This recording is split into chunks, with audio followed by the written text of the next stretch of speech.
Hi everybody, I hope you're all well. It's been 2 weeks since you last saw me, and to be honest, it has been a crazy busy 2 weeks for me with work. Various things have happened. Obviously, it's our busy period, plus staff shortages and that. I've had a lot of pressure thrown on me, and it's been really stressful couple of weeks. So I am so glad that I decided this year I was going to take pressure off myself, even though technically these past 2 weeks I've put pressure on myself for work because, well, it's been thrown on me really. I've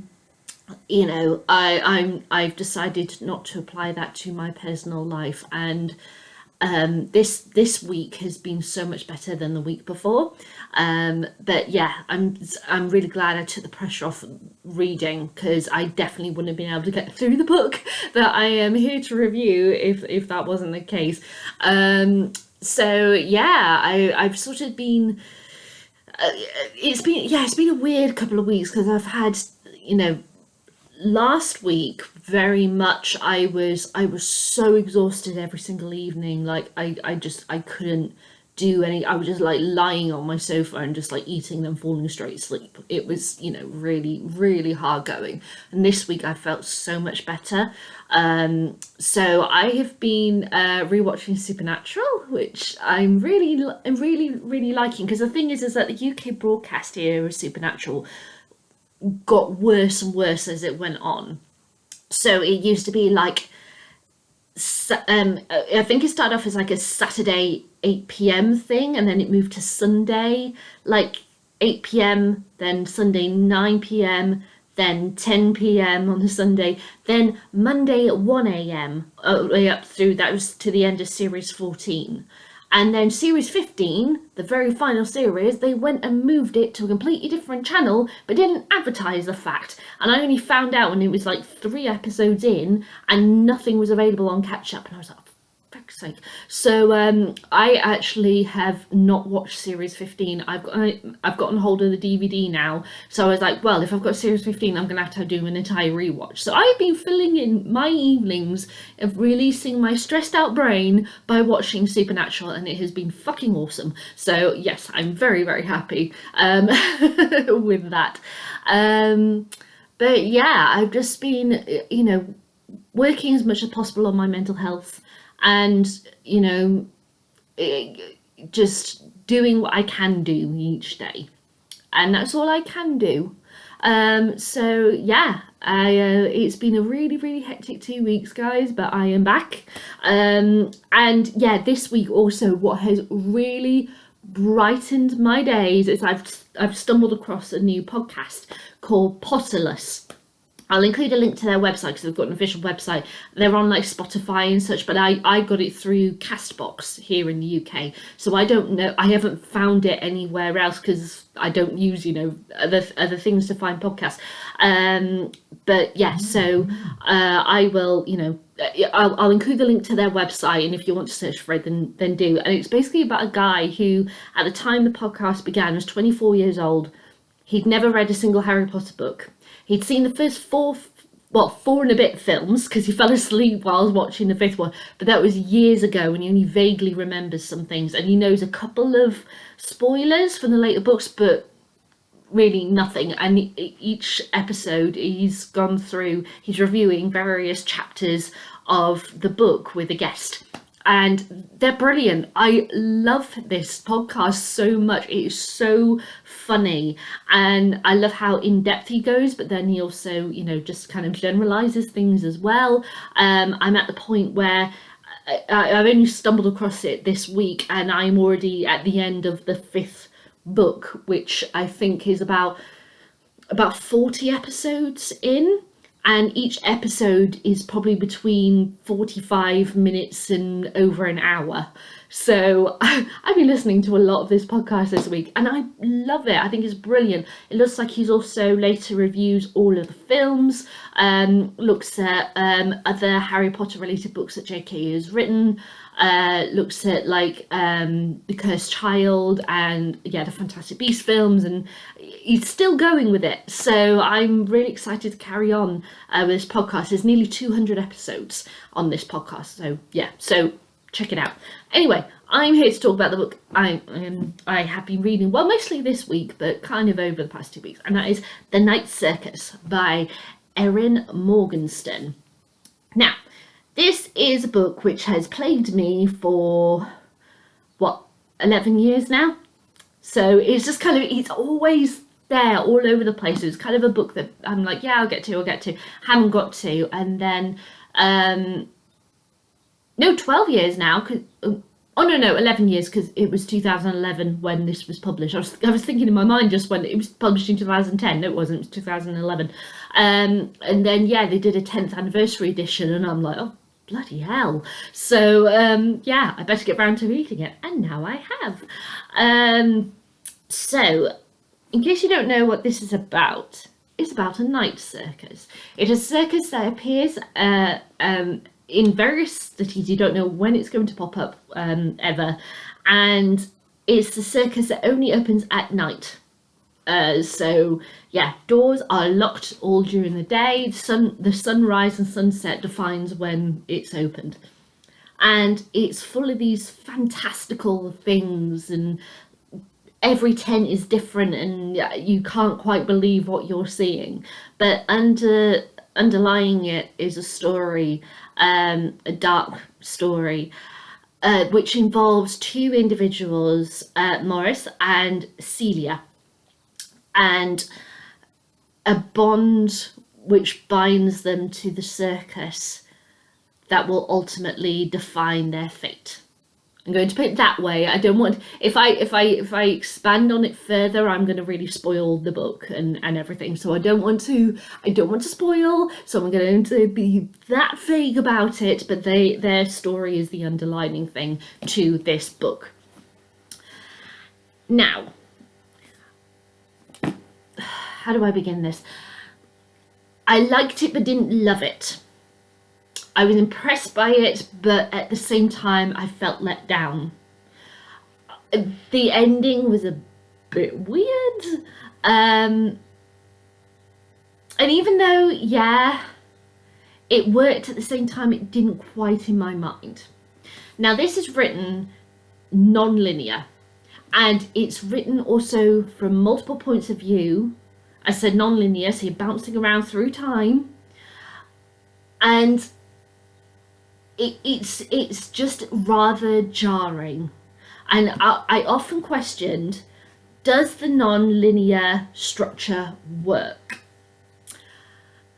I don't see the point in it. I totally get why she wanted to play with it, so you built up the knowledge of the background of the circus and these two individuals and how they're kind of linked and such, and everything, and it builds up to the massive event at the end. But the massive event at the end would have happened even if it was in linear order. So why did you make it non-linear? It's puzzle pieces, I suppose, putting it all together to end it. But, it was just kind of like, is this absolutely necessary for the plot? And to be honest, I don't think so. So I think it would have been better if it was in linear order to do that. What also didn't help was the way that Erin wrote this. Now, Erin, the writing is so evocative. It is stunning at times. I'm like, whoa. It's very intoxicating. If you've ever heard it, I will include a link in the description. If you've ever heard the Coney Island Waltz from Andrew Lloyd Webber's musical Love Never Dies, that piece of music fits this book so well. It's quite spooky. But it does, it fits it perfectly. And so I kept on having the swirling sounds in my mind and the big stuff going on. And it also reminded me of the score from Carousel, Roger Hammerstein's Carousel, which I think Andrew Lloyd Webber was influenced by, if I'm honest, for that track. But both. Yeah.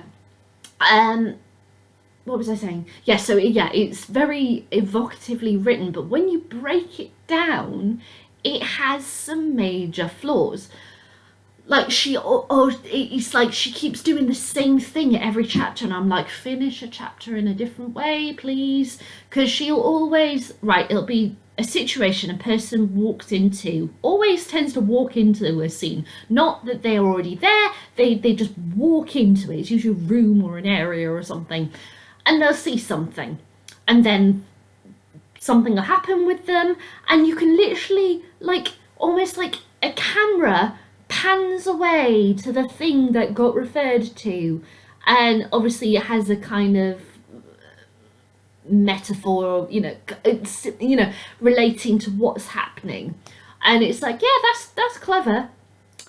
Can we have a chapter where you break from that? Because constantly I felt like camera pans away from the individual, camera pans away from the couple, camera pans away from the lights coming up on the circus. Like, oh my god, just give me something else. Just give me something else, please, Erin. Now, this is Erin's first book. She has only written one other book, which was published in 2019, and this was published in 2011. So, there's been quite a bit of time between her two books. I don't know if her second book is written in similar style, because obviously I haven't read it. But I do kind of, it felt like you fall into a formula as you're reading it, and the formula just doesn't break, and I'm like, are you gonna give me something? So there was only one chapter where I went, what the fuck, because of the end in that, and by that I mean I was actually surprised by it, because even though she does the panning, it then leads to a bang moment, and you're like, whoa, where did that come from? So in a way, you could argue that what she's done is good, because you fall into this pattern of going, right, she's going to pan away, she's going to talk about something that's just, okay, let's go to the next chapter. So by going the bam, it does surprise you, but I shouldn't have to be reading a book that constantly, has that formula for me to get bored enough of the formula to then be surprised by the event that she's put in that final sentence. It was just that, like, yeah, this does have some real flaws to it. So even though it captured me, it was evocative, I was completely drawn in by her words and the description of the circus and everything, it was just a bit like, okay, I'm going through this formula again and again and again. Yeah, and with the non-linear, didn't help. With the non-linear thing, that really bugged me, because there's a lot to do with letters being sent back and forth between two individuals. And the thing with it was that, like, a chapter would end with somebody sending a letter. 2 chapters later, another character receives a letter, and I'm going, oh right, so it's that letter from before. And then I look at the date at the top of the chapter, I'm like, oh no, wait, this is 7 years later, so it can't be that letter. So it's like trying to keep track of the letters and what's being said and passed between them. It was a bit like, okay, this is, why again did this have to be non-linear? Because that really bugged me, that there was a lot of communication with letters and trying to match them up, and it was a bit jarring. Now, one thing also that I didn't like was that, particularly relating to one character, but it happens across multiple characters, they say and do some really stupid things. Like, there is a character who can see into the future, but she sees it as like little images, like sporadic things that just pop up in her mind. And the colour theme of the Night Circus is everyone wears black and white with a touch of red, like one item of red, and the trend that's come about is a red scarf that everyone wears. Sometimes they might wear like a red tie or something, but the tradition as the years have gone on is that they wear a red scarf. And this character gets a flash of a vast amount of red scattered against black and white in her mind. Now, as soon as I saw that, I was like, read that, should I say, I was like, okay, so it's a puddle of blood. Because automatically your brain goes there, doesn't it? A big splat of red against black and white, which were the thing. Blood. And his character goes, that looks like one of our red scarves. And I'm like, no, it's a pool of blood. And then a little bit later they go, that could actually be a pile of our scarves all piled together, like in the backstage and everything, like it's ready to go in the wash. No, it's a puddle of blood, honey. 200 pages later, guess what? It gets revealed as a puddle of blood. And it's like, okay, I get that this individual is a teenager, but come on. I mean, she's not that naive. She's seen a lot of stuff that's happened over time. Like, she's not stupid. We know she's not stupid because of things that has happened to her that we have seen, and going forward that we do see. But sometimes it's like, she's oh no, don't do that. Don't make, because it's so silly. Like, even if she spoke to an individual and said, this is what, which she actually does, she describes it to somebody, and that person who is a proper adult, as it were, compared to everyone else in the circus, instantly gets where I'm thinking and everything, but they don't tell her and such. There's a fine line, I think, between, if it was a case of that she was like a 7-year-old child or something, then I totally get the naivety, but she's not. So why have this extremely smart girl all of a sudden say something like that that's so ridiculous? Like, it doesn't make sense to me. And overall, the ending, I think, was a real letdown. And what I mean by that, I have to be a little bit spoilerish here, but I'm only a little here, right? So there is a character who says, I want you to write something down, to another character. Not going to say why, not going to, because that's too spoilery. But they basically say, I want you to record this. And then they start dictating what is the first paragraph of the book. And I'm like, oh, okay. So that character has basically written this novel, the whole, the Night Circus could be real because this is what they're, that kind of thing. And I'm like, okay, right. Question. How could you have written this book when you weren't witness to the majority of the stuff that is in this book? Like, come on. It was just, some things were really nonsensical in a book which is all about magic and embracing the nonsensical. It was just like, there is a fine line between magical fantasy and being completely ridiculous, and at times it really fell into the ridiculous. But something in me says, but because of the writing, because it's the intoxicating way that it's constructed and that, I really love her writing. But her writing of this novel, the structuring and the nonsensical stuff, makes me really not like it. It's weird. It is a weird book. I totally get why people love it. I totally get why people have compared it to other works, but I do not understand how people think that this is on par with books like Harry Potter. Harry Potter has a logic to everything, even though it's got magic. It has a complete, utter logic to it, whereas this doesn't. It's just a bit bizarre. It kind of feels like, that feeling of going past like an accident, or like in a car, or if you're walking down the road and you see like a crowd that's gathered and there's like an ambulance there or something, you can't help but look at it.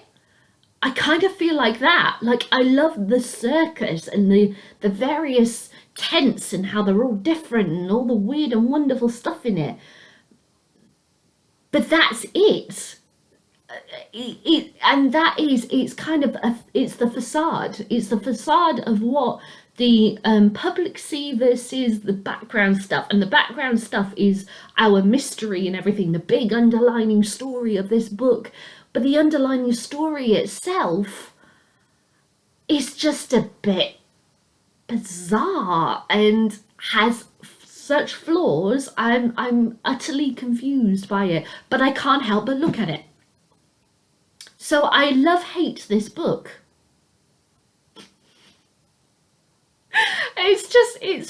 It's very strange. So to get an idea of the evocative writing, I'm just going to read you a bit from about halfway through the book. And this is the Cloud Maze. So it's one of the tents that this guy Bailey has gotten into with a couple of the characters who are Widget and Poppet, who are part of the circus. They were born at the Night Circus, and it is their job. They're a part of it. And so he's met up with these two individuals, and they are exploring the various tents with him. And one of them is the Cloud Maze. So here we go. The Cloud Maze. An exertion in dimension, a climb through the firmament. There is no beginning, there is no end. Enter where you please, leave when you wish. Have no fear of falling. Inside the tent is dark walled with an immense, iridescent white structure in the centre. Bailey can think of nothing else to call it. It takes up the entirety of the tent, save for a raised path along the perimeter. A winding loop that begins at the tent's entrance and circles around. The floor beyond the path is covered with white spheres, thousands of them piled like soap bubbles. The tower itself is a series of platforms swooping in odd diaphanous shapes, quite similar to clouds. They are layered like a cake. From what Bailey can see, the space between layers varies from room enough to walk straight through to barely enough to crawl. Here and there, parts of it almost float away from the central tower, drifting off into space. And everywhere there are people climbing, hanging on edges, walking through paths, climbing higher or lower. Some platforms move with the weight, others seem strong and sturdy. The whole of it moves constantly, a light movement like breathing. Why is it called a maze? Bailey asks. You'll see, Widget says. They walk along the path and it sways gently like a dock on the water. Bailey struggles to keep his balance while he looks up. Some platforms are suspended from ropes or chains from above. On lower levels, there are large poles driven through multiple platforms, though Bailey cannot tell if they reach all the way to the top. In some places, there are swoops of netting. In others, ropes hang like ribbons. They stop on the far side where the path swings close enough to jump onto one of the lower platforms. Bailey picks up one of the white spheres. It's lighter than it looks and kitten soft. Across the tent, people toss them at each other like snowballs, though instead of breaking, they bounce off their targets, floating gently down. Bailey tosses the one in his hand back and follows Poppet and Widget. As soon as they have walked a few paces into the structure, Bailey can see why it's called a maze. He had expected walls and turns and dead ends, but this is different. Platforms hang at all levels, some low by his knees or his waist, others stretch high above his head, overlapping in irregular patterns.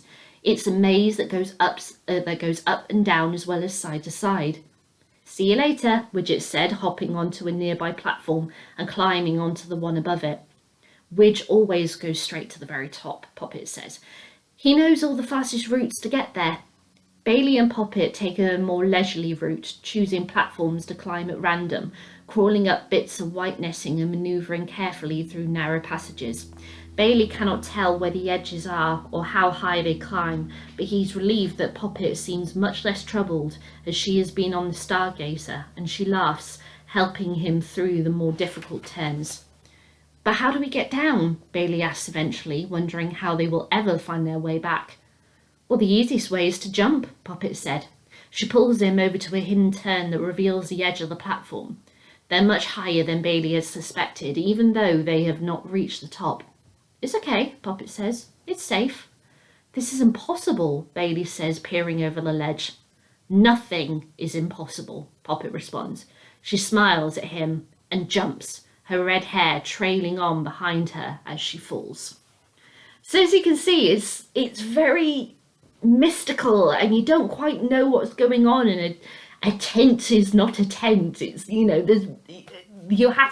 there's so much weird and wonderful stuff going on. And if you listen to the Coney Island Waltz, which I will include in the description, and think about that passage, that it totally fits. And I'm like, oh wow, he really does. Like Andrew Lloyd Webber could could literally put score pieces of Love Never Dies straight into a film or TV adaptation of this, and it would fit perfectly. But yeah, at the same time, the weird and wonderful mystery in the background is just a bit bizarre. And this book had problems for me, guys. It had problems. But there's something that still draws me to it, and I can't put my finger on it. Maybe it's the magic, the weird and wonderful fantasy-esqueness about it that still captures me. I don't know. But yeah, it's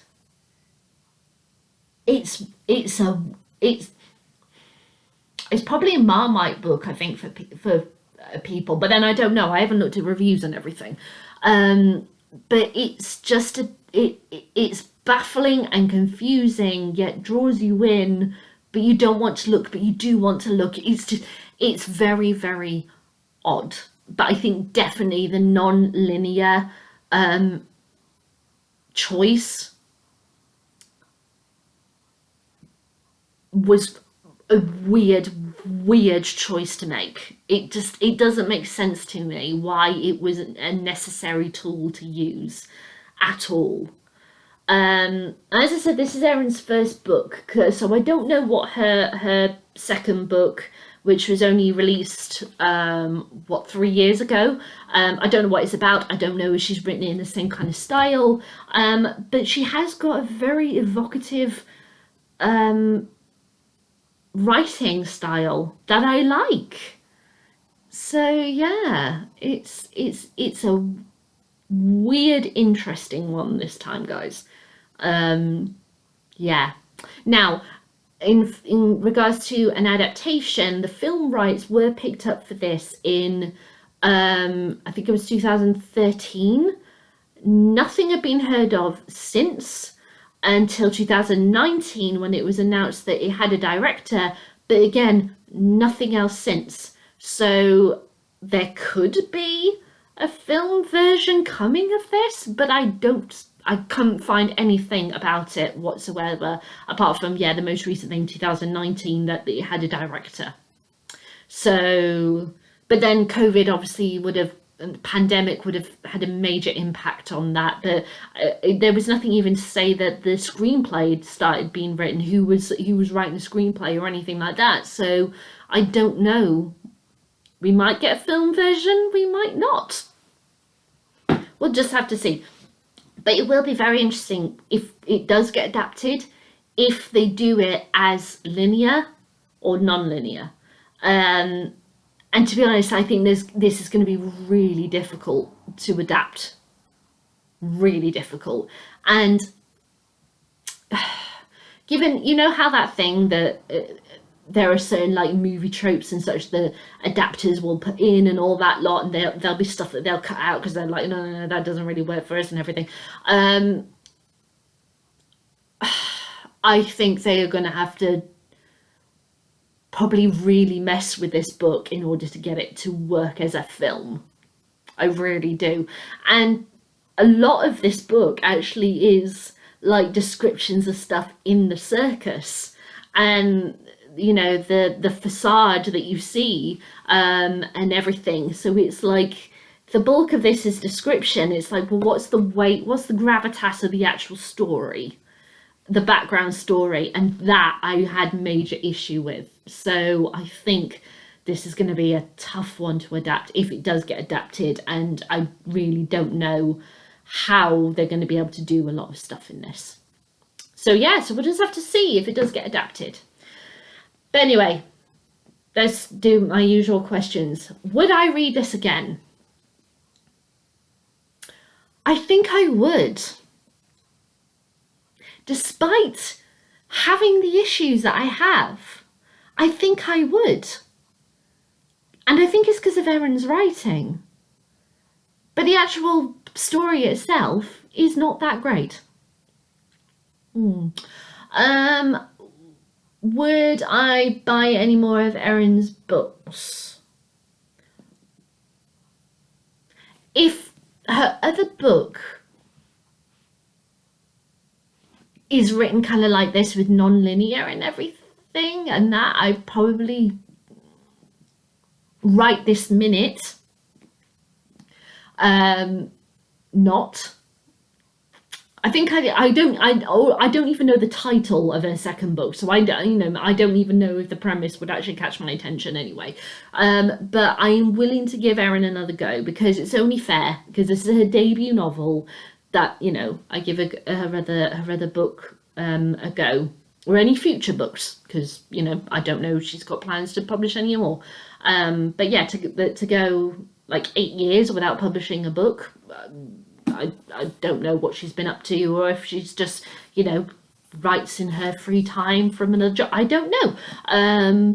But yeah, I would have to give her other book a go to give her a fair chance to really catch my attention. Would I recommend this to anyone? I would, but I wouldn't. I would say if you really like into like circus and mystical stuff, then give it a go, but be aware that it has some real issues with it, and yeah, and some stuff that is just completely nonsensical. So yeah, so I think I'm going to keep hold of this for a while and give it another go. But I think also, as I said, it hasn't helped that over these 2 weeks I've been like really stressed out in my head and going through a lot with work and being so exhausted. So maybe it hasn't captured me as well because I've been reading in those kind of states of mind. I don't know. But yeah, so I'm willing to give it another go and hold on to it for a while and just see how I go with a second read, which I think is a really, you know, fair thing for me to do, because I could have gone, no, get rid of it, I don't want to see this thing ever again. I'm going to hang on to it and maybe give it another go at another time, and yeah, see how I feel about it. But yeah, so that was The Night Circus by Erin Morgenstern. Have you read this book? I'd love to know what you think. Leave me a comment in the comments box below. Leave me a thumbs up, thumbs down, entirely to you on each side. I'll leave out my thought on my next read, which is The Turn of the Screw and Other Stories by Henry James. Now, I'd read The Turn of the Screw before when I was about 13, 14 in an anthology collection from various authors, so it wasn't just Henry James, but I've never read it since. And so this is that story and a few other short stories. I mentioned that on Audible I got a BBC4 radio collection of Henry James's works, which I've started listening to, and FYI, it's like 24 hours long. I think The Turn of the Screw, which is the only story in this book which is in this collection, Audible collection, is about hour 22 or something like that. So I've got I've only just started listening to it, so I've got a ways to go. I might not even get to it before I finish this, because it's not long at all. But yeah, we'll see. But I'll be back with my thoughts on The Turn the Screw and Other Stories by Henry James as soon as I'm done. Alright guys, bye!